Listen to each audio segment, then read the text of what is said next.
ছাত্র জীবনে দেখা স্বপ্নকে বাস্তবে রূপ দিয়েছেন পিঙ্কি। নিজের প্রতিষ্ঠান গড়ে তুলেছেন, কর্মসংস্থান দিয়েছেন প্রায় ৭০ জন মানুষের। পিঙ্কির সাফল্যের গল্প আজ অনুপ্রেরণা হয়ে উঠেছে অনেকের কাছে।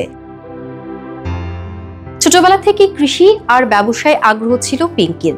স্কুলের খাতায় লিখে রাখতেন নিজের স্বপ্নের কথা। বিশ্ববিদ্যালয় জীবনে সুযোগ পেয়ে ছোট পরিসরে মুরগির খামার দিয়ে শুরু করেন তার যাত্রা।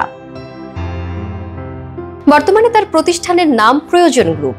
এই গ্রুপের অধীনে রয়েছে মুরগির খামার, মাছের প্রকল্প, ফ্যাশন পার্লার আর রেস্টুরেন্ট। এখান থেকে তিনি প্রতি মাসে আয় করছেন কয়েক লাখ টাকা। শুধু নিজের সাফল্যেই থেমে থাকেননি পিঙ্কি।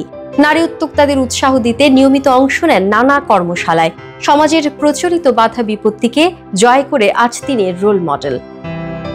নিজের মেধা, শ্রম আর সাহসে গড়ে তোলা এই প্রতিষ্ঠান শুধু পিঙ্কির নয়, তার কর্মীদেরও স্বপ্নের ঠিকানা। তার গল্প প্রমাণ করে, যারা চেষ্টা করে তাদের জন্য অসম্ভব কিছু নেই।